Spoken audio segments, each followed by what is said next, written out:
Welcome to Proudly Said, bold voices and real stories. I'm John Highland, Scouse, queer, and still trying to make sense of it all. This space is for the stuff we don't always say out loud, but probably should. Let's get into it. My nervousness. Oh, do you? You know what? I've said this to people. Like, I used to work for a corporate, and we did like content creation. And this guy got told, not feedback from me, that why does he look like he's got a gun to his head? And he looked dead serious. like, and didn't blink. And I said to him, before you start recording, or as you hit record, laugh. It can be awkward as fuck, but you'll start like that. And on that note, moving on. Welcome to another episode of Proudly Said. I love it when I come to a new setup and the guest has all of production here. I am with Precious from, I'm going to say you're from Koko Collective, because I think that's very fair. quite a good way of putting it. How are you? I'm good. How about you? It's been a long weekend. Same. It's been a long weekend. Mine is more for party though, but Well, yeah, but mine's more long because Friday was really intense and it's just continued. what happened on Friday? I got very drunk. Oh, so it's the kind of weekend we're having. We're having the same type of weekend. Yours seems to be towards the end. Fair. Fair. Okay. All right. So I think we'll start with that, like just to say, what is Koko Collective and what is it that you're trying to do within the community? All right. Yeah. So Koko Collective is I would say a community hub that I'm trying to create. There are a lot of Black community in Liverpool, and there are a few events like there are Black actors, there are Black African Caribbean group. There's just like a lot of that, but I just feel like there's no specifically Black queer space yet.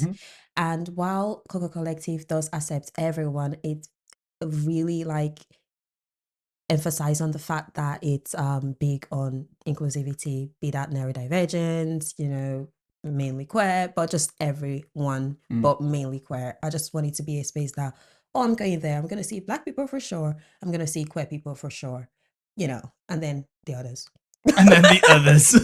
We know what the main is, and if anyone else is there, it's an added bonus. So how long has it been going around for? Like, when did you, is it just yourself or is there a group of yours, or did you like, I love when there's nervous giggle like that. It's like, it's a long slog. Go on, so tell me a bit more of the background of it. Okay, so to be honest, my friends call me hostess with the mostess, and there's a reason for that. And I just find out that I really enjoy creating space for people to feel comfortable and to just relax from everyday activities without it being clubbing. We love clubbing, but it doesn't necessarily have to be that. Yeah, of course. So I think December last year, literally, we did like a house party at mine, and I invited people that I didn't know as much, which was a little bit more outside my comfort zone. But it went really, really well. And I was like, okay, let me see what I can do to extend it even further.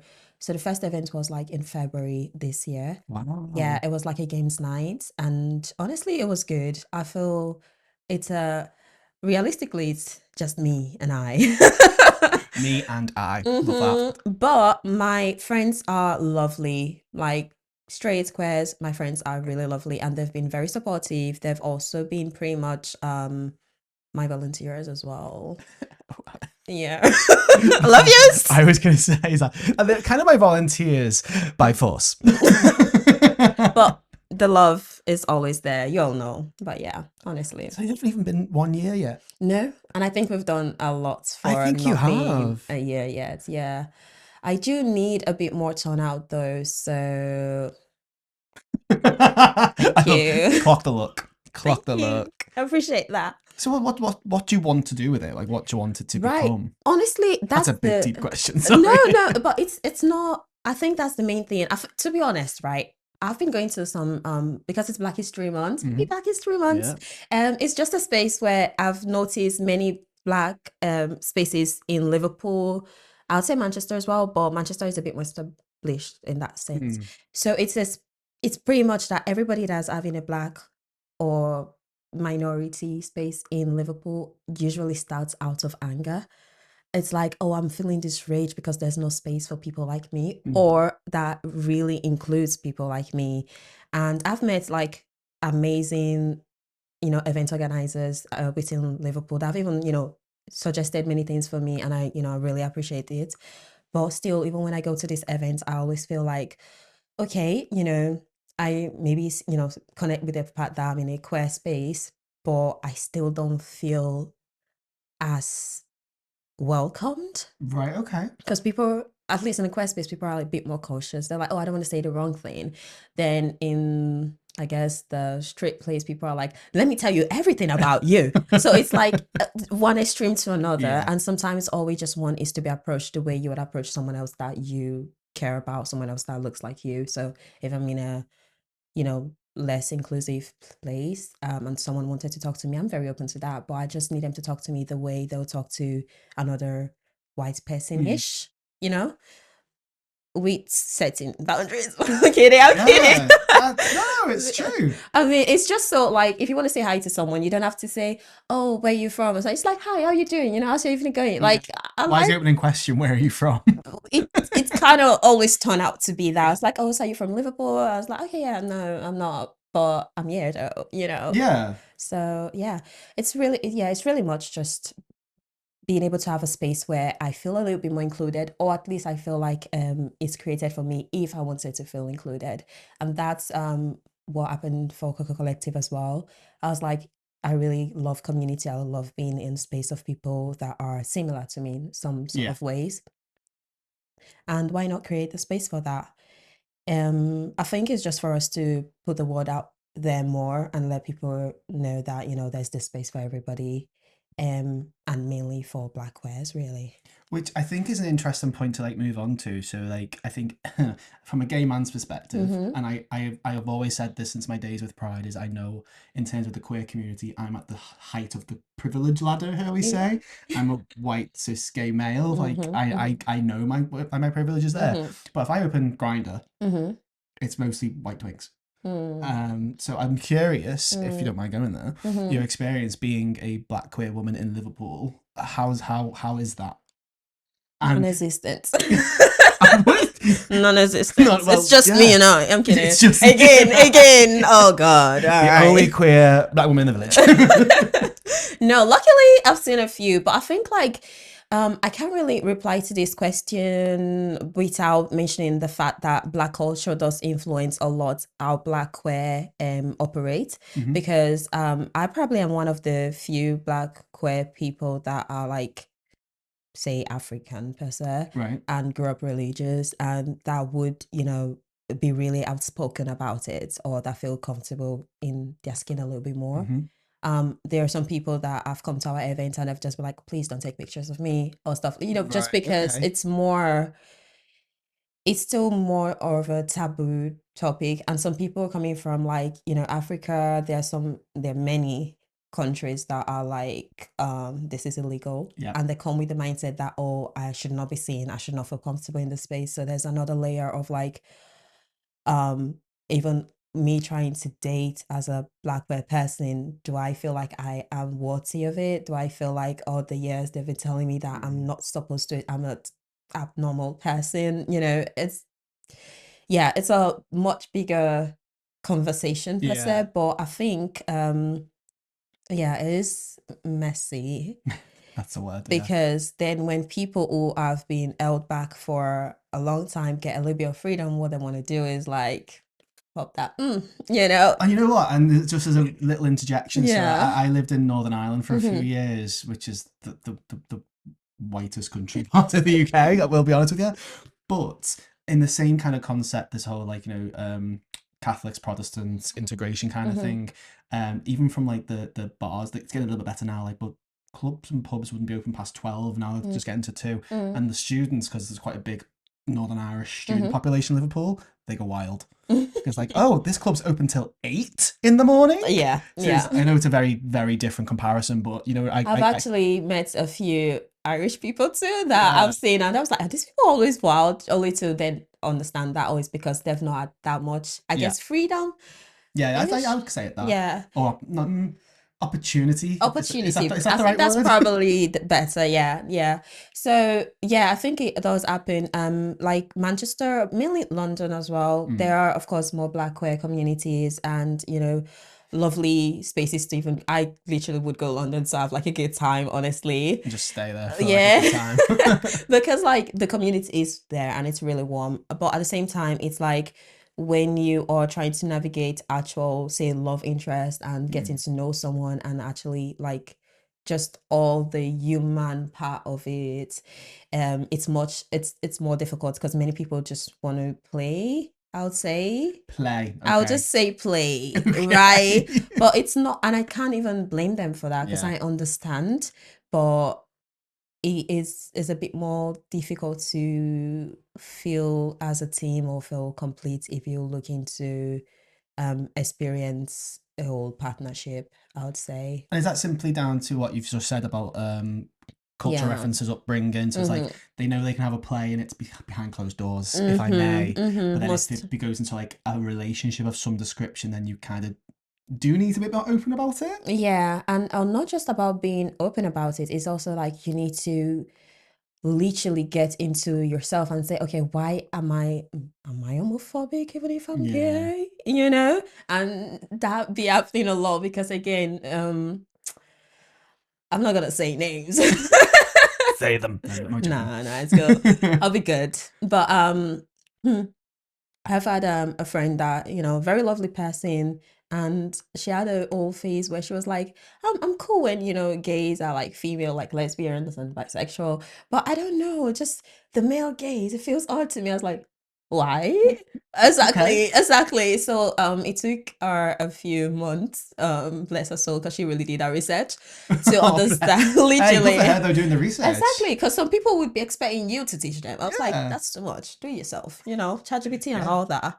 But Well, yeah, so eventually it took her a while to be like, okay, it's because I do have a little bit of discrimination towards people like me. You know, I just prefer to put it all over a different face. And so it's just the male one. But now you could be gay and homophobic.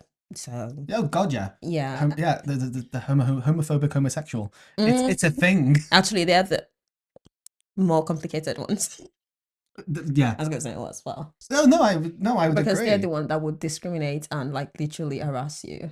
And then because I find like, especially in politics, I won't go that far into it, but in politics, you find like the ones who are voting against LGBT that have these really weird sordid histories that always seem to come to the light, and it's like one doth protest too much. Do you know what I mean? Yeah, no, I get you, and it's sad. Like, it's okay to be gay.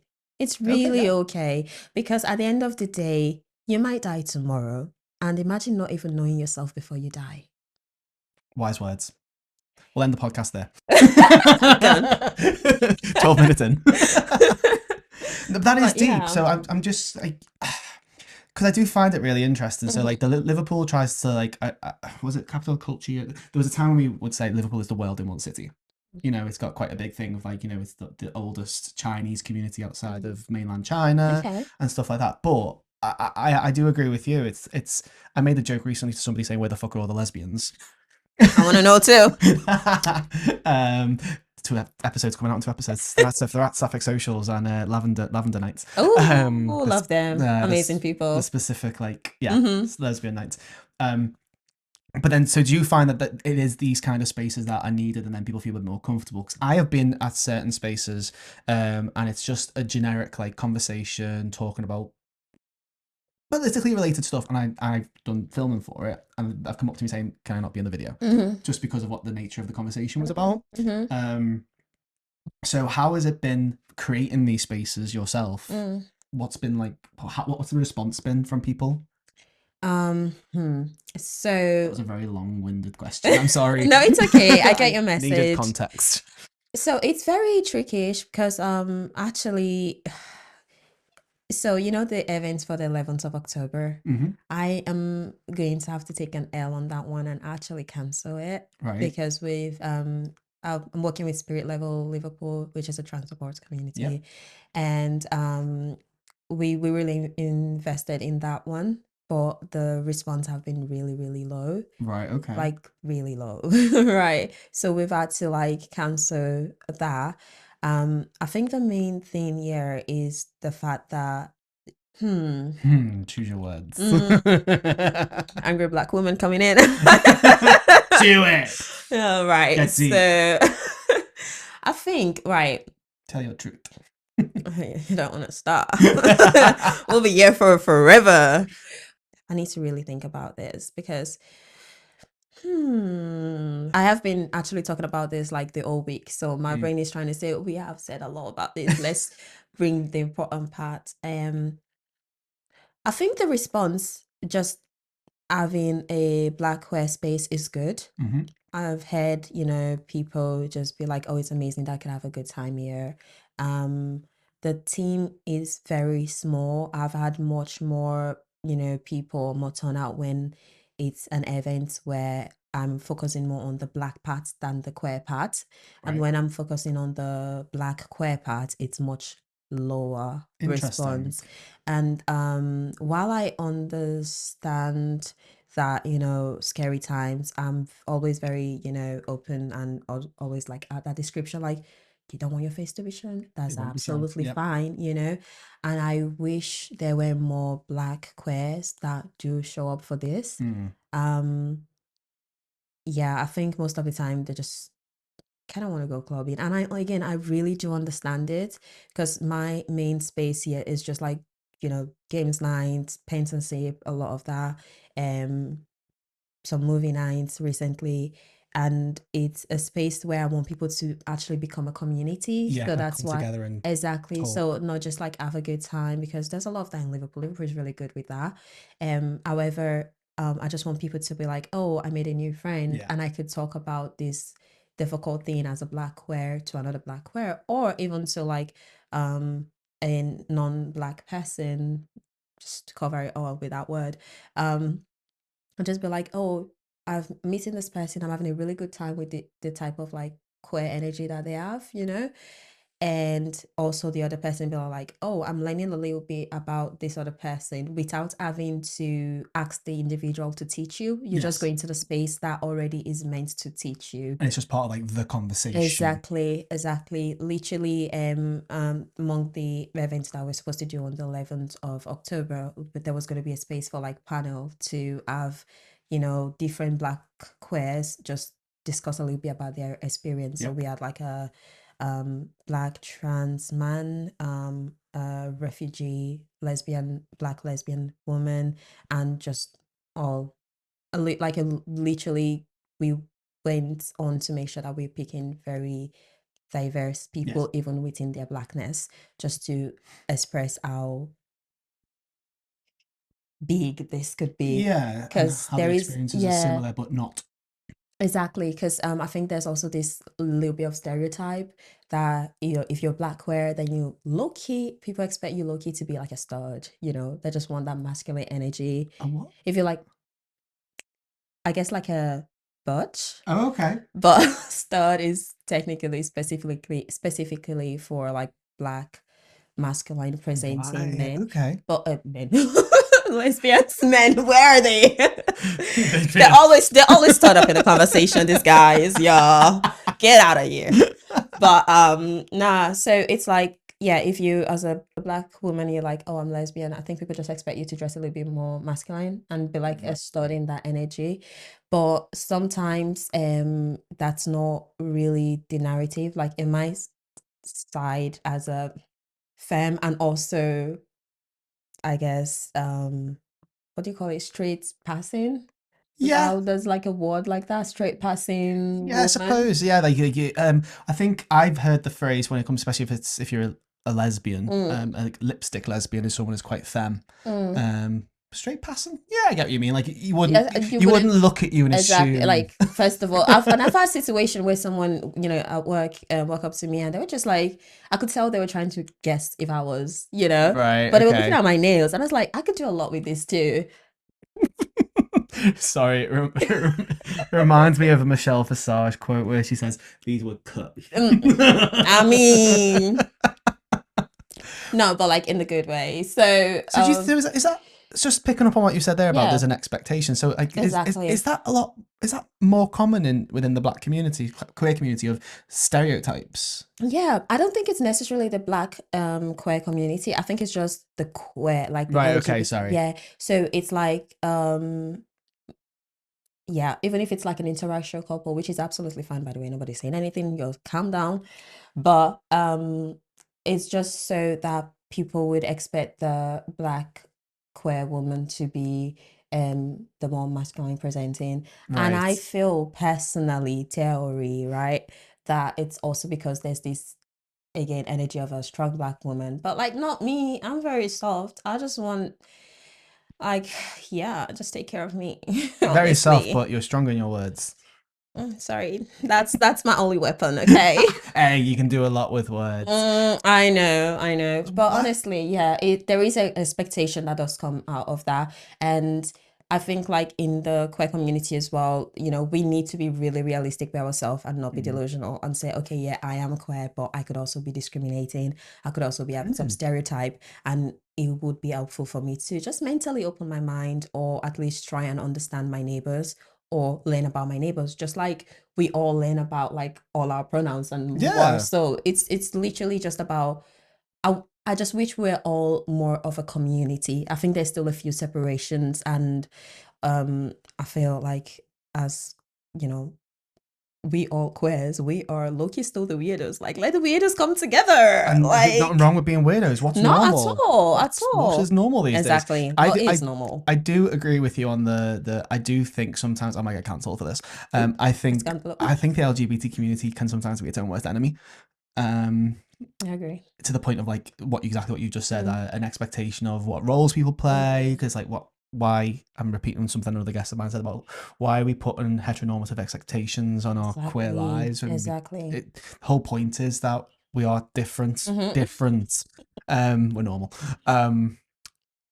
So I just find that really frustrating, and that's just listening to you saying like, so for example, because again, so you getting on your soapbox, there could be an immediate stereotype of course, as you said. You've said it multiple times, I'm quoting you, angry Black woman. So the fact that from what you just said is that then there's an expectation, if it's a same-sex couple, interracial potentially, the Black woman should be the butch one. Yeah. That's mad to me. Yeah, I think it's very subtle, and I know that, you know, people don't do it I think many people don't do it intentionally, but at the same time it's like you have to still be a bit intentional about what you are or not doing. Mostly if you are any interracial couple in general, you do need to, like, you know, you're more different than if it was two white or two Black couple. There's like a little bit more diversity, I guess. So you do need to come together and be like, okay, you know, what makes you feel seen? What makes me feel seen? And it should just be so. There are like Black studs and, you know, dykes, and there are all of that, and they love, you know, taking on that masculine. I'm not saying none of them want to. Many of them probably love that, but it's just so that that is not the only that's like, it's very fluid in it. So and I it's agree. just very fluid. I think that's the thing for me is like, it's just interesting hearing like there's an expectation and a stereotype when absolutely celebrate the identity that we choose to, not what we choose, you know what I mean? Well, I'm sure many people would not want to be with men if they could. Yeah, same. Meet me.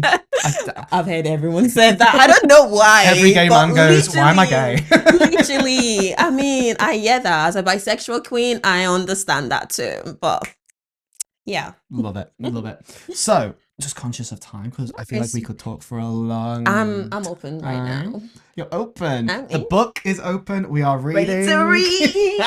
Period. So I think we've talked a lot about like why you've done these things from your own personal experiences, but like it'd be a bit remiss of us not to talk about the fact that we are in a very bizarre time in world right now. Yeah. So with that in mind, like, why do you think it's important for what you're doing and stuff like that?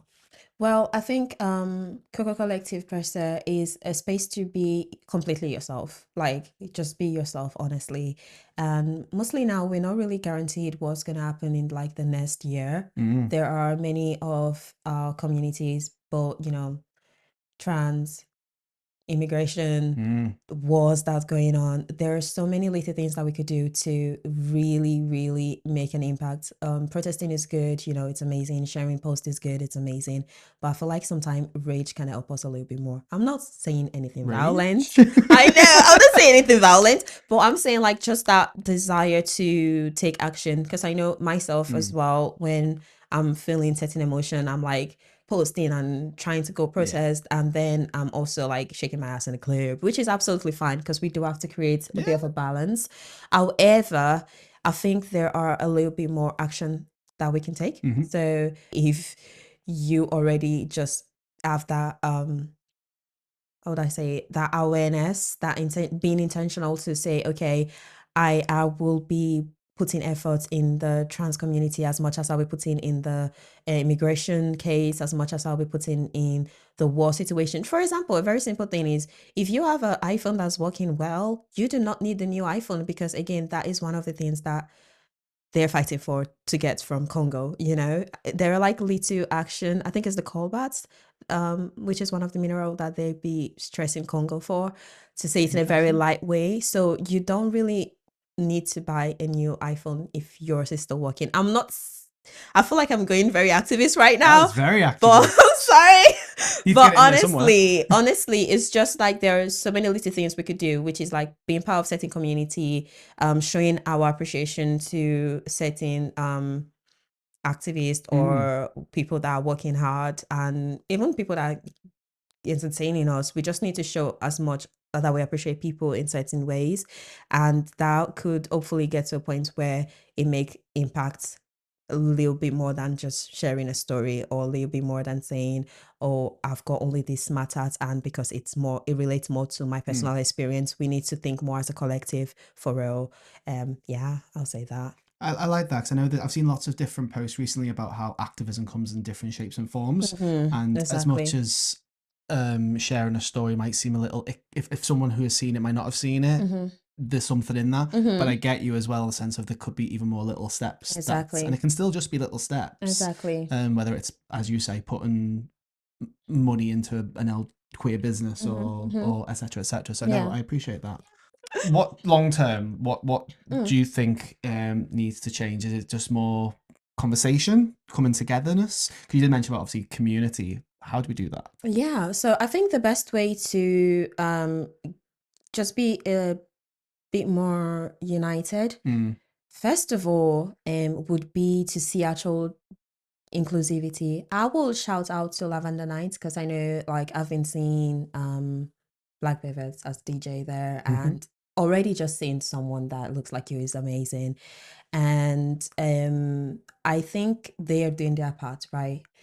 And for individual queers, I think the other part you could do is just to be like, oh, I don't need to really tiptoe myself when I'm talking to like Black or just minorities in general. You don't need to tiptoe yourself. Like, I recall going to do my lashes somewhere, and I know it was a Black it was a queer owned space, so I was trying to like go to the community, right, and put my money in the community, only to go there and not even a conversation was had. It was literally, I was like, damn, all right.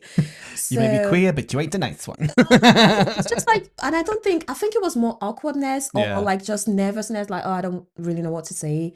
But again, it's literally just start the conversation the way you would start with anybody. Because for me, I was like, okay, I get it, and I really want to put my money in the community, but I do have someone ask me about my day, or like, just say if I'm feeling okay, or if I want water, you know what I mean? On the other side, so it does matter. It does matter to just be able to see, you're in the club, Black queer person is dancing, you dance, you just go on, dance behind them, and then they can tell you yes, no. It's literally the same. It's literally the same. It's when you go into like more of a deeper conversation, or conversation that has to do with value and expectation, that's where you need to be like, okay, now let's be aware of like the diversity and the boundaries. But when it goes to like just having a good time or trying to make friends, it's the same way you would approach anybody else, literally. So And that's how simple it should be. it should really be, because I mean, I'll be serving looks, not today, but I'll be serving looks, okay? And I'll be going to the club. We got comfort chic tonight. It's fine. True. And I'll be going to the club, and I'll be like, all right, I'm here, I'm ready to slay, someone can dance with me and all that.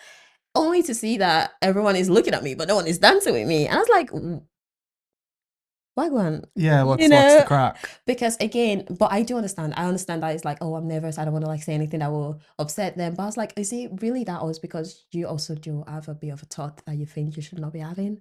It's just odd. Just to set that scene though, is like, so is that, and I know this is we're in a safe space, it's like simply because was you like the sole Black woman dancing in that group of where you were? So it was, I think we're like in 4 Black people in the whole venue. It wasn't really a club actually. It was like a chill venue where Right, you okay. could still like communicate, make friends and all that.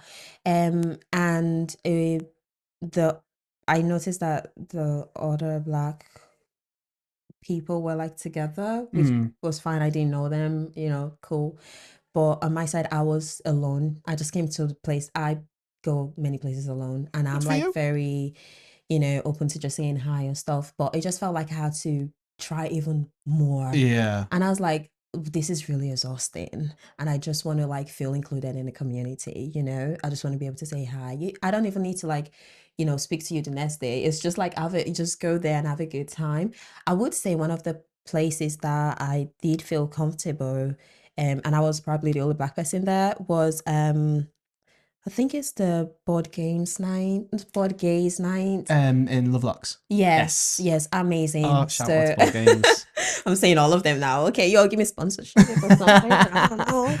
But No, board games are cute. it's really like I really remember, like, again, it wasn't a space where they were like overly chatting with me. It was just normal. Everyone was just playing games and then Yeah. having conversation about how to get on with the game. And that was good. That felt good. And I could tell the difference because again, I was like, okay, chill, making my 1 or 2 conversation. But on other places, I could sense the anxiety of people and it energy transfers, and you're like, okay, Yeah, it's interesting. okay. Board games is an interesting one though because I think they and I've spoken to Ripley from there. It's definitely a place where many of our community who are neurodiverse will go. And I love them. it's beautiful. I mean, I'm definitely on the spectrum in some way, shape, or form. I just haven't been diagnosed. Creatives, we all are. I'm like a magpie. If I get distracted, I'm gone. Done. I hear you. But so have you been there a few times? Because board games, when I first went to board games, I went with a previous job, and I was expecting Scrabble. I was expecting like traditional games. Nope. No, they are like all these interesting because they do BYOG, bring your own game, and yeah, crazy games. I think I've been just once, but that's because I'm just a busy girl. But I do be a busy girl, okay?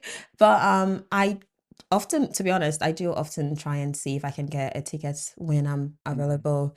But they're busy. They're busy. They're doing good. And I love that. I think it's really a really nice space because if you overly chatty, you find your way there. If you're quiet and just want to observe, you find it's really nice. I promise I'm not doing promo here, but it's really fun. Lavender Nights, board games. And everything except Koko Kollective. I know. Okay, so October, Black History Month, we are doing a lot for Koko Kollective, right? We've got the games are still in my head. Yeah. We have got the movie nights, we've got amazing book choice, like we've got like book gatherings, and the first 5 people that comes as well get like free copy of the book. Like, what else do you want, babes? Love that. When's that? So we are starting with the movie nights on the 9th of October. Yeah, this will be out after that. And the book gathering, I think, was 12th of October, which is a Sunday. But it's really good. We have like this Travis, None of the Above, which is about, gender and expectations as well.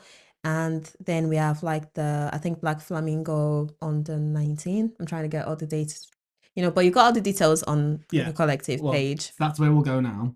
So if you want to find out more about Koko Collective or even your story, because she got stuff to tell, where can they find out more? Well, Koko Collective, just Koko Collective at Liverpool. That's it. Collective with a K. Yeah. Not Coco as in Cocoa Pops. Which I think is fabulous. Thank you. Collective with the K. I think you need to get some branding, and I think that'll look fabulous if you get the Koko. That's the vibe I was trying to go for. But yeah, it's just honestly, I think if you do want to just be in a inclusive space and want to learn a little bit more without having to ask directly, to the diverse or minorities, you can totally just come to a space like Koko Collective. As well, if we are getting support from Liverpool, we will definitely be staying in Liverpool. If we're not getting support from Liverpool, we will have to explore places where we feel like it's more appreciated or needed. However, ideally, we would love to have the space in Liverpool as well, because there are Black queers in Liverpool, like I know for sure, and they're also gorgeous. Like I say, you know, they're like fine Black queers. But yeah, you want to see them? I want to join in that celebration, but I can't be doing all this. But I would agree with you. I think that's one of the things I said to you when we messaged. Stunting. Thank you. I'm learning from you. You what? Well, you are correct. I've said this about other things as well. I think Liverpool's an interesting city in the sense of we want all these different things. Complain when they're not there. Then they're there, but they don't get engaged with. Exactly. which is really tough, because again, I try to just move on and still do more things, and so, you know, even if we're little, I really do still appreciate, because again, I don't need it to be like 500 people. No, I just need like 10 people that actually are there for the right reason. The vibe, to have a good time, or just to say hi to people, or just to show that, oh, you know, I'm straight, but I'm supportive of this, and I'm a safe ally, you know. I love that. That's really important as well. But honestly, we like, I love being creative. I love creating the space, and I feel like there's so much more I would do if I had the right support. You know, like so much more I'd be open to invest and just create much more fun event. But as much as I'm not sure how many people are interested in what we currently have, then I do have to keep it, you know, realistically staying for it to be. It restricts me myself as well. But honestly, if you as a Black queer person want to see something in Liverpool, DM Koko Collective. Like the main goal is to create a collective, literally. And there is the call to action, so please do, because I think you are creating something fabulous. And again, the way it's even just positioned right now, I think it's the confidence and the fierceness. I thought it'd been going on longer than not even a year, so that's props to you. Thank you. But because we could talk for a lot longer, just to get back out there, so it's at Koko Collective with K's. K, So it's Koko Collective with a K. Yes, sir. And then you'll find, because you'll see Precious's face. Thank you so much for joining me. I think again we could carry on for a... but let's keep it like this today. We might have a part 2. Everyone wants a part 2. I know, right? It's so good. Cute. It's so fun. Just listen. No, you're doing well. I love my voice, so I'm kidding. But maybe not. Before I let it go off, I made a joke about how I got into YouTube years ago being told I like the sound of my own voice. She says, same. Like, honestly, no. But you were really good though. Like, it just felt comfortable. It just felt like speaking to a friend already. I appreciate that. I want to say that as well. I appreciate that. Thank you. Feedback. Before we get started going again, we'll catch you next time. If you have, please go on the front row, which is our little membership scheme. It's only shy of £3 a month. You get early access, and as that grows, I'll add more things to it. I need to push that a little bit more because she's freelance and self-employed now. She needs the monkeys. Period. Get that work, girl. See you next time. Bye. You've been listening to Proudly Said. Now, if it meant something to you, why not pass it on? If it didn't, maybe it will one day. Either way, stay kind, stay loud, and stay proud.